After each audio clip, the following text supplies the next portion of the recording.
신약성경 202쪽입니다.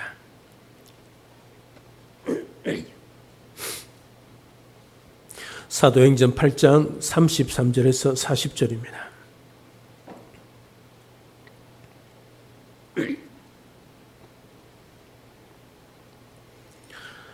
오늘 하나님께서 우리에게 주시는 말씀입니다. 제가 봉독해 드립니다. 그가 굴욕을 당했을 때 공정한 재판도 받지 못하였으니 누가 그의 세대를 말하리요.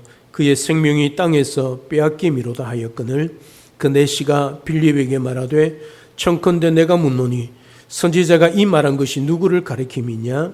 자기를 가리킴이냐? 타인을 가리킴이냐?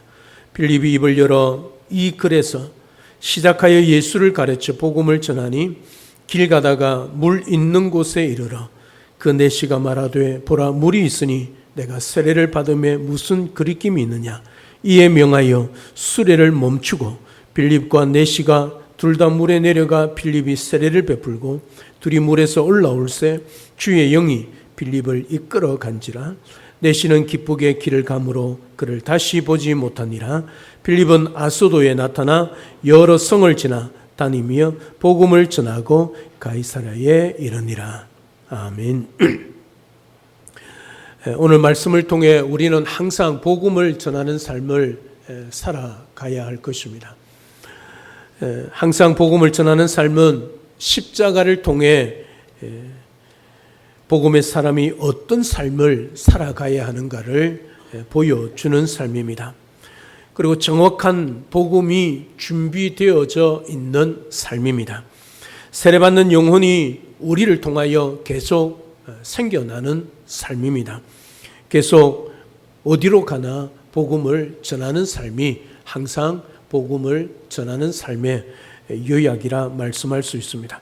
오늘 우리에게 주시는 이 말씀을 통하여 우리가 항상 주의 말씀을 전하고 어디로 가든지 무엇을 하든지 주의 복음을 증거하여 새 생명을 일으켜가는 그런 역사를 일으켜가는 우리의 삶이 될 수 있기를 주님의 이름으로 축복합니다. 항상 복음을 전하는 삶은 첫째로 십자가의 정신으로 십자가의 길을 가는 것입니다. 오늘 십자가의 길을 걸어가신 주님을 보면 입을 열지 않는 것을 보게 되어집니다. 침묵하고 있는 것을 보게 되어집니다. 참 억울한 일을 당하지 않습니까? 여러분 이사야 53장을 한번 읽어보십시오. 그 이사야 53장을 통하여 우리에게 주어지는 것은 가장 연약하고 약한 모습입니다. 어떻게 그럴 수가 있을까? 하나님이신 그분이, 하나님의 아들이신 그분이 어떻게 그렇게 연약할 수 있을까 하는 것입니다. 여기에 하나님의 뜻이 있는 거지요. 오늘 33절에도 마찬가지입니다. 굴욕을 당할 때도 입을 열지 아니하시는 그 주님, 마치 도수장에 끌려가는 어린 양처럼 그냥 묵묵히 걸어가시는, 단 한마디로 항거하거나 그들을 향하여 원망하거나 너 두고 보자 그렇게 말하고 있지 않는 주님의 모습을 보게 되어집니다. 왜 이랬을까 하는 것이지요. 우리 주님이 어떤 분이십니까? 전능하신 하나님이시고 하나님의 아들이십니다. 그런 분이 그런 억울한 일을 당하고 그런 매를 맞음에도 불구하고 입을 열지 않으셨다. 가장 약한 모습 아닙니까? 어떻게 보면 인간적으로 보면 참 비참한 모습입니다. 그런 모습으로 이 땅에 오셔서 십자가를 지신 것이죠.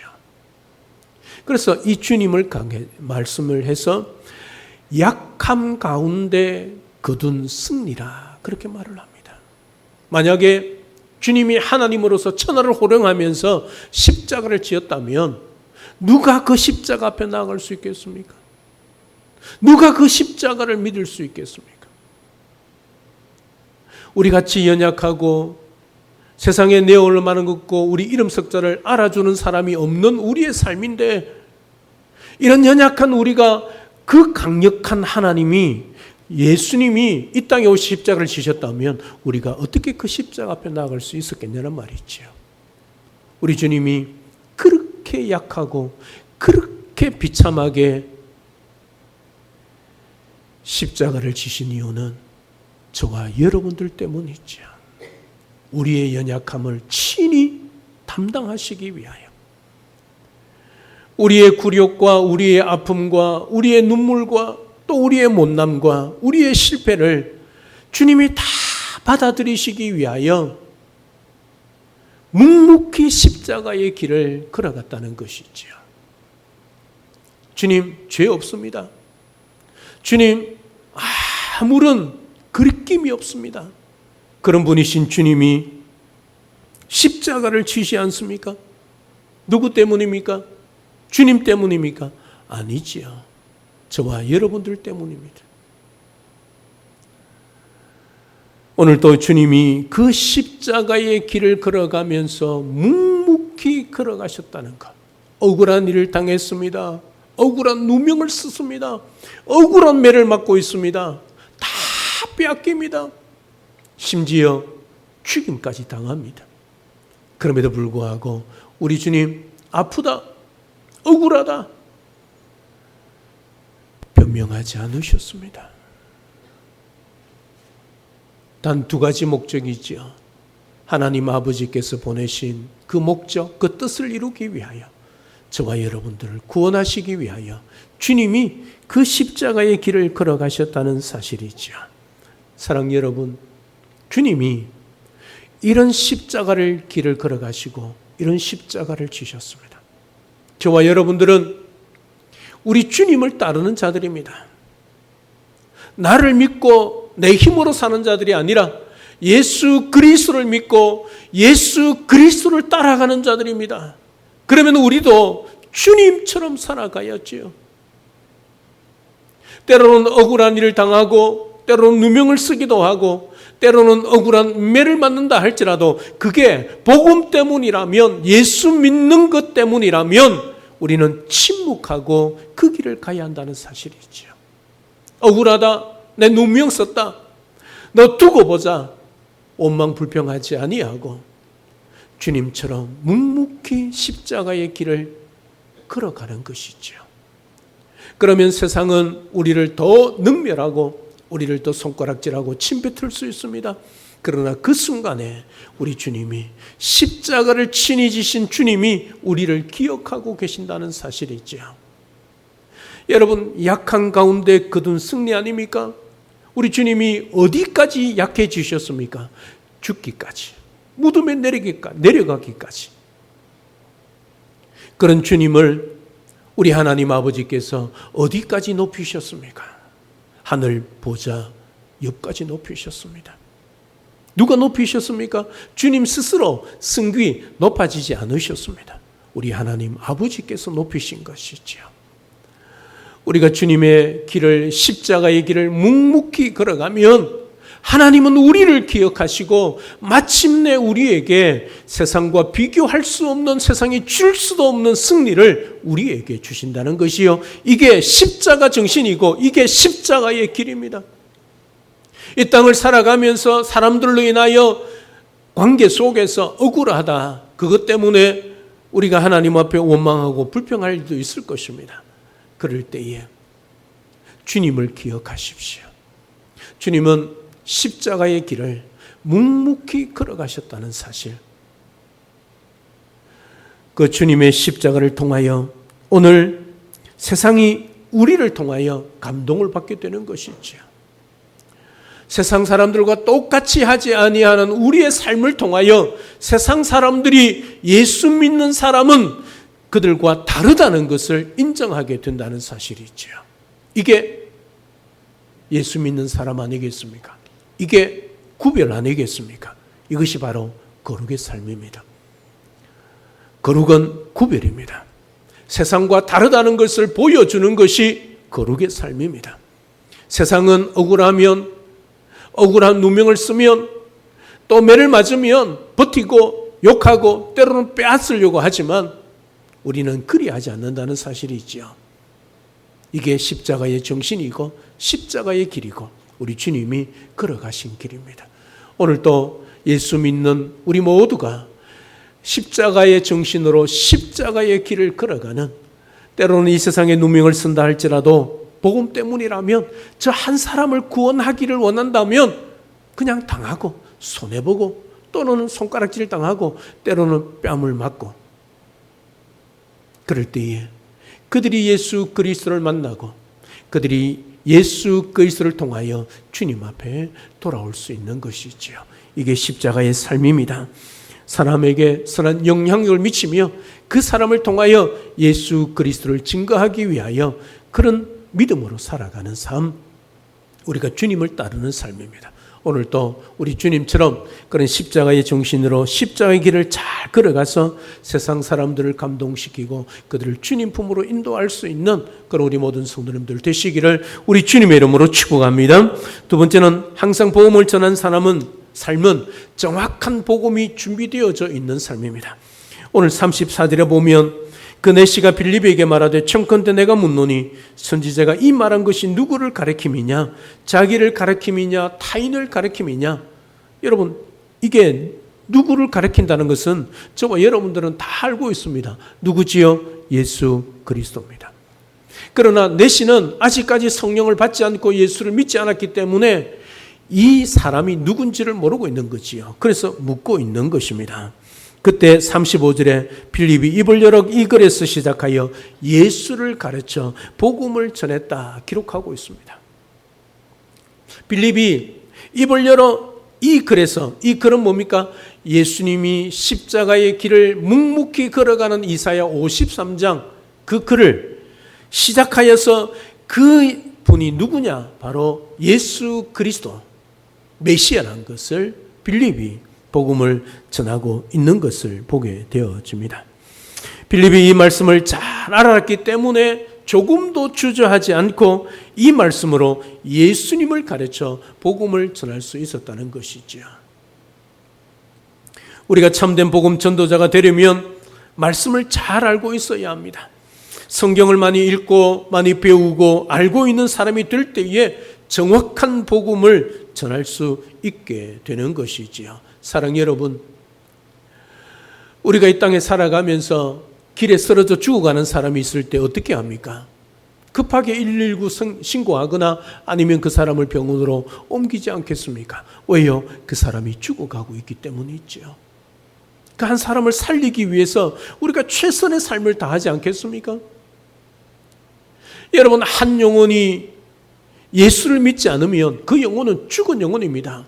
죽었다는 말은 무슨 말입니까? 육체는 살아있지만 영이 죽었다는 것이지요. 그 사람은 결론은 어디입니까? 지옥입니다. 그런 사람들을 우리가 만날 때에 어떻게 해야 됩니까? 준비되어져 있어야지요. 어떤 준비 말입니까? 복음을 전할 준비가 되어 있어야 하지 않겠습니까? 한 영혼이 죽으면 끝이 아니지요.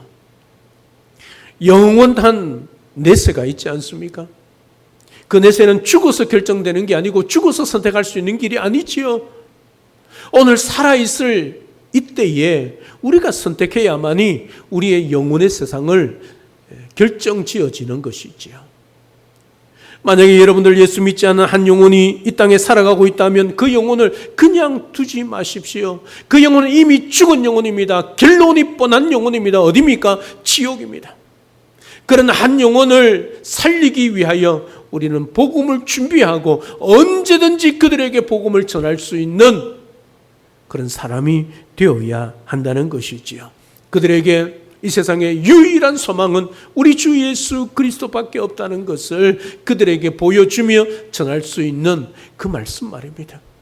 복음을 항상 준비해서 언제나 만나는 사람들마다 예수님과 복음을 전하는 참된 전도자가 되는 우리 모두가 될 수 있기를 주님의 이름으로 축복합니다. 세 번째는 항상 복음을 전하는 삶은 세례를 받는 영혼을 세워가는 것입니다.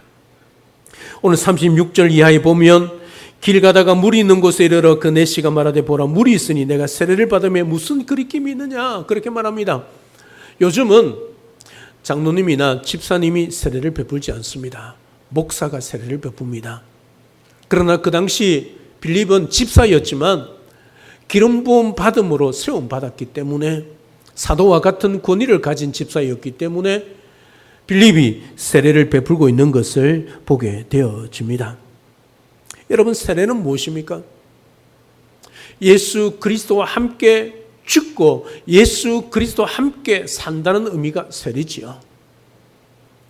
이 세례를 통하여 이제 우리는 하나님의 자녀가 되었을 뿐만 아니라 내 삶이 내 것이 아니라 주님의 것임을 인정하는 것이지요. 내시가 지금 세례를 받고자 하는 것은 바로 그 뜻입니다. 이제 내 삶이 내 것이 아니라 주님의 것입니다. 내가 이제 죽고 주님과 함께 살겠습니다. 그 뜻으로 세례를 받기를 원했다는 것이지요.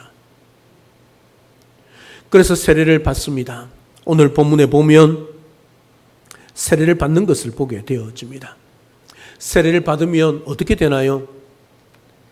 세례 교인이 되면 비로소 교회 공동체의 한 가족이 되는 것입니다. 물론 세례를 안 받고 죽는다고 해서 예수를 믿고 죽는다 해서 지옥 가는 거 아닙니다. 세례를 받는다고 해서 천국 가는 거 아닙니다. 예수님을 믿어야 천국 갑니다. 그러나 세례를 받는다는 것은 그 공동체 안에 한 가족, 지체가 되었다는 뜻이지요. 그래서 우리가 세례를 베풀 때에 이제는 한 가족 되었음을 축하하고 때로는 꽃다발도 주고 박수치고 환영하는 것입니다. 천국 가족이 되었다는 의미지요. 우리가 한 사람을 전도해서 그 한 사람을 예수 믿게 하고 그 한 사람이 교회나 등록하고 신앙생활을 하면서 세례를 받는 것, 이 얼마나 큰 은혜인가를 우리가 기억할 수 있어야 합니다. 공동체 신앙을 가지고 공동체를 건강한 교회로 세우는 일에 헌신하는 자를 삼아가는 것, 만들어가는 것이 얼마나 중요한가를 깨달아 갈 수 있어야 합니다. 오늘 37절을 보면 37절에는 뭐라고 기록되어 있습니까? 뭐라고 기록되어 있죠? 없음. 이 말이 무슨 말이냐면 원문에 있는데 원본이 없기 때문입니다. 여러분, 성경에 원본이 왜 없을까요? 많은 신학학자들이 하나님이 숨겼을 것이다, 그렇게 말을 합니다. 만약에 모세가 기록했던 그 원본을 가지고 있으면 와, 하나님의 말씀에 원본이 있다 하고 하나님을 더 섬기겠습니까? 아니면 그 성경을 숭배하겠습니까? 그래서 하나님을 숨긴 것입니다. 그러면 성경이 어떻게 우리에게 전해졌느냐 하면 모세가 처음 기록했던, 사도들이 기록했던 그 말씀을 누가 지금은 복사나 사진을 찍을 수 없으니까 어떻게 해요? 손으로 베꼈습니다. 그러니까 요 찬양대원들이 10명 앉아있지요. 여러분, 한 사람 한 사람 다 쓸 때 똑같이 쓸 수 있겠습니까? 없겠습니까?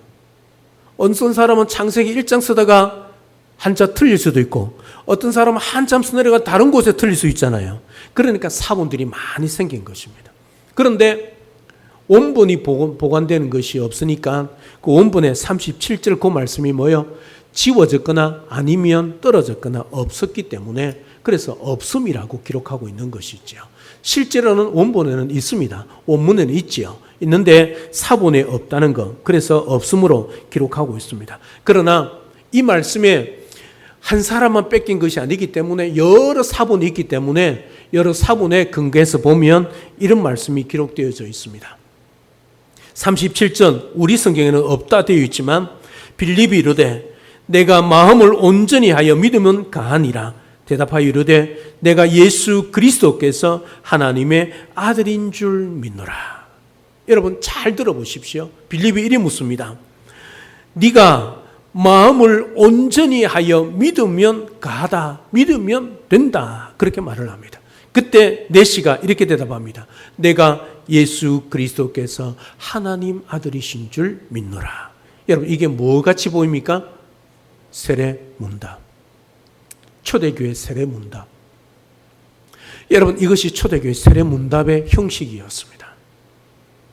지금은 여러 가지 많은 것을 묻지만 세례문답의 핵심은 이것입니다. 네가 마음을 다하여 예수 그리스도를 믿느냐? 그럴 때에 내가 예수 그리스도가 하나님의 아들이심을 나의 구주이심을 믿습니다. 이게 신앙 고백인 동시에 세례문답이었다는 사실이죠. 이것을 잘 보여주고 있는 것이 오늘 생략된 말씀을 통해서 우리에게 말씀해 주고 있습니다. 그리고 38절에 이에 명하여 수레를 멈추고 빌립과 내시가 둘 다 물에 내려가 빌립이 세례를 베풀었다, 그렇게 말씀하고 있습니다. 신앙 고백 위에 철저하게 예수 그리스도를 믿는 그 믿음 위에 빌립이 세례를 베풀고 있는 것을 보게 되어집니다. 그런데 오늘 39절에 보면 둘이 물에서 올라올새 주의 영이 빌립을 이끌어간지라 내시는 기쁘게 길을 감으로 그를 다시 보지 못하니라, 그렇게 말씀합니다. 두 장면이 기록되어져 있습니다. 어떤 장면입니까? 하나는 주의 영이, 성령 하나님이 빌립을 이끌어갔다, 그렇게 말을 합니다. 이게 한 장면이고, 또 한 장면은 내시는 빌립이 사라지든 있든 없든 상관없이 지금 기쁜 마음으로 자기 길을 걸어가고 있다, 그렇게 말을 합니다. 여러분, 두 장면 이상하지 않습니까? 어떻게 이상합니까? 빌립이 갑자기 사라졌습니다. 여기서 이끌어간다는 원문의 뜻은 잡아채서 이끌어간다는 뜻입니다. 여러분, 빌립이 원래 어디에 있었습니까? 사마리아에 있었습니다. 사마리아에서 복음을 전하고 있는데 성령이 어디로 가라고 했습니까? 유대 광야로 내려가라고 하지 않았습니까? 그래서 수십 리를 걸어갔습니다. 그래서 그곳에서 내시를 만났지요. 사실은 유대 광야는요, 빌립보다 예루살렘에 있는 사도들이 더 가깝습니다. 그럼에도 불구하고 빌립을 보낸 것이지요. 그래서 내시를 만나서 복음을 전하지 않습니까? 그리고 복음을 전하는데 오늘 그 주의 영이 다시 빌립을 이끌어 원래 자리로 돌아오는 겁니다. 어디요? 사마리아 그 땅에. 그리고 내시는 기쁘게 길을 걸어가고 있는 것을 보게 되어집니다. 여러분 생각해 보십시오. 오늘 40절 한번 보십시오. 빌립은 아소도에 나타나 여러 성을 지나다니며 복음을 전하고 가이사랴에 이르니라. 나타났다, 사라졌다가 나타났습니다. 이게 뭡니까? 순간이동입니다. 순간이동입니다. 유대 광야에 내시에게 복음을 전했다가 내시가 예수 그리스도를 믿고 세례를 베풀고 기뻐하는 그 순간에 성령이 빌립을 이끌어서 어디에요? 다시 아소도로 갖다 놓았다는 거예요. 수십 킬로, 한 약 40킬로 되는 그곳으로 옮겨 놓았다는 뜻입니다. 여러분, 순간이동입니다. 이 기적이지요. 왜 그랬겠습니까? 왜 주의 영이 빌립 보고 유대 광야로 내려가라고 했겠습니까? 사마리아로 있는 그 멀리 있는 빌립을 굳이 그리 보낼 필요가 없지요. 예루살렘에 있는 베드로도 있고 또 제자들 많이 있지 않습니까? 실제로 사마리아에서 복음을 전할 때에 빌립이 복음을 전할 때에 베드로와 사도들이 올라왔지 않습니까? 사마리아에 내려가면서 복음을 전하지 않습니까? 그러면 그 내려가는 베드로에게 보내면 되지 왜 굳이 빌립을 보냈겠냐는 것이죠. 두 가지 뜻이 있습니다. 하나는 내시가 누굽니까? 이방인이죠. 여러분, 사도행전의 중심은, 사도들은 유대인 중심입니다. 유대인들에게 복음을 전하지요. 그런데 스데반의 순교를 통해서 핍박이 되도록 있을 때 흩어지면서 많은 성도들이 복음을 전했지요. 빌립이 어디로 갔습니까? 사마리아로 갔지요. 사마리아는요, 이방이지요. 그 당시는 이방입니다.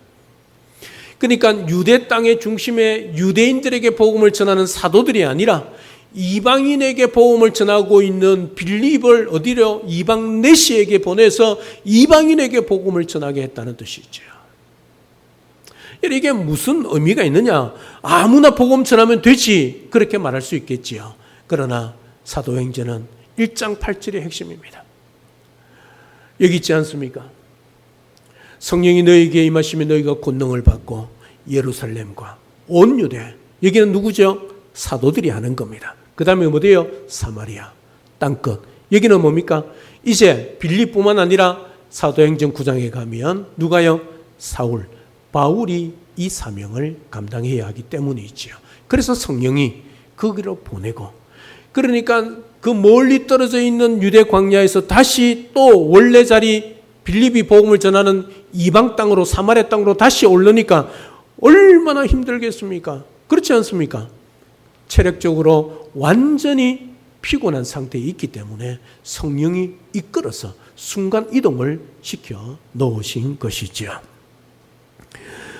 단 한 사람, 이방인 넷시를 구원하시기 위하여 성령 하나님이 그렇게 역사하셨다는 사실이죠. 사랑하는 여러분, 한 영혼이 이만큼 중요합니다. 천하보다 귀한 영혼이란 것이지요. 만약에 이 넷시가 빌립을 만나지 않았다면, 성령이 빌립을 이 넷시에게 보내지 않았다면 이 넷시는 복음을 듣지 못했을 겁니다. 그러나 이 한 사람을 위하여 빌립 집사를 보내어서 복음을 전하게 한 것이지요. 그리고 빌립의 전도가 하나님의 주권 안에 이루어지고 있다는 것을 보게 되어집니다. 사랑하는 여러분, 누군가가 예수를 믿고 주님 앞에 나오고 교회에 등록하고 신앙생활 하지 않습니까? 이거 절대 우연이 아니란 사실입니다. 철저하게 하나님의 주권 안에, 하나님의 계획 안에 있다는 사실이지요. 우리 같으면 저 사람이 빨리 예수를 믿고 주님 앞에 돌아오면 좋겠는데 참 지체될 때가 있지 않습니까? 어떤 사람은 몇십 년 기다린 사람이 있습니다. 어거스틴의 어머니 모니카는 평생을 기도했습니다. 그리고 죽었습니다. 아들이 어거스틴이 예수를 믿는 걸 보고 죽지 않았습니다. 그러나 어거스틴이 나중에 회심을 하고 예수를 믿고 위대한 초대교회 교부가 되는 것이지요. 사랑 여러분, 낙심하지 마십시오. 한 영혼은 천하보다 귀한 영혼입니다. 하나님이 그 한 영혼을 위하여 이 땅에 예수 그리스도를 보내어 주셨습니다. 하나님의 아들이신 그분이 그 한 영혼 때문에 십자가에서 죽으셨다는 사실이죠. 저와 여러분들을 위하여 십자가에서 우리 주님이 죽으셨다는 사실입니다. 따라서 한 영혼을 귀하게 여기십시오. 여러분이 만나는 삶의 영역 속에 예수를 믿지 않은 사람을 만난다면 여러분 그냥 지나치 마십시오. 잘 대해 주십시오. 사랑으로 섬기십시오. 그들이 나 한 사람 때문에 천하보다 귀한 영혼이기에 나 한 사람으로 말미암아 그 영혼이 주님께 돌아올 수 있는 계기가 되기 때문이지요. 그 한 사람 영혼을 위하여 기도하시고 섬겨가시기를 바랍니다. 그 한 사람을 위하여 우리 주님이 이 땅에 오셨습니다. 그리고 너무 정말 전도하고 싶은데, 예수 믿게 하고 싶은데 그 사람이 아직까지도 주님 앞에 나오지 않는다면 낙심하지 마십시오. 주의 구원은 하나님의 주권 안에, 섭리 안에 있습니다. 내 생각에 가장 좋은 때라 생각할 때 그때가 내 때가 아니라 하나님의 때란 사실을 기억하셔야 합니다. 그래서 너무 좌절하고 낙심하지 마십시오. 한 영혼 구원하는 것이 쉽지 않습니다. 천하보다 귀한 영혼을 누가 붙들고 있습니까? 악한 영의 세력, 사탄이 붙들고 있기 때문에 쉽게 내어놓지 않습니다. 그렇기 때문에 우리는 낙심하지 말고 끊임없이 기도해야 합니다. 한 영혼이 주의 주권 아래에 있으니 주의 때가 되면 우리를 보내셔서 어떤 방법을 통해서든, 아니면 빌립을 뿅해서 보내든 어떻게 하든지 간에 하나님께서 그 영혼을 사랑하셔서 예수 그리스도를 믿게 하신다는 사실을 기억하십시오. 그 일을 위하여 지금도 우리를 이 땅에 두고 있는 것이지요. 여러분 가정에 두고 있는 것입니다. 그래서 저와 여러분들은 여러분의 가정에, 이 지역에 복의 통로입니다. 여러분의 가정에 믿지 않는 가정이 있다면 왜 여러분들을 그곳에 두셨냐면 여러분을 통해서 그 사람의 축복의 통로가 되어서 예수 그리스도를 믿게 하기 위한 것이란 것 잊지 마십시오. 기도하십시오. 낙심하지 않으면 때가 되면 하나님께서 심은 대로 거두게 하신다는 것을 믿고, 오늘 빌립처럼 항상 복음을 전하여 이런 삶을 이루어내어 한 영혼, 천하보다 귀한 한 영혼, 내가 사랑하는 가족들을 그 한 사람을 주님께 인도할 수 있고 주님께 올릴 수 있고 주님께 올려드려서 영혼을 구원할 수 있는 그런 믿음의 사람 우리 모두가 될 수 있기를 주님의 이름으로 축복합니다. 이런 기쁨 누려갈 수 있는 삶이 그리스도인의 삶이지요. 예수 그리스도를 믿는 삶입니다.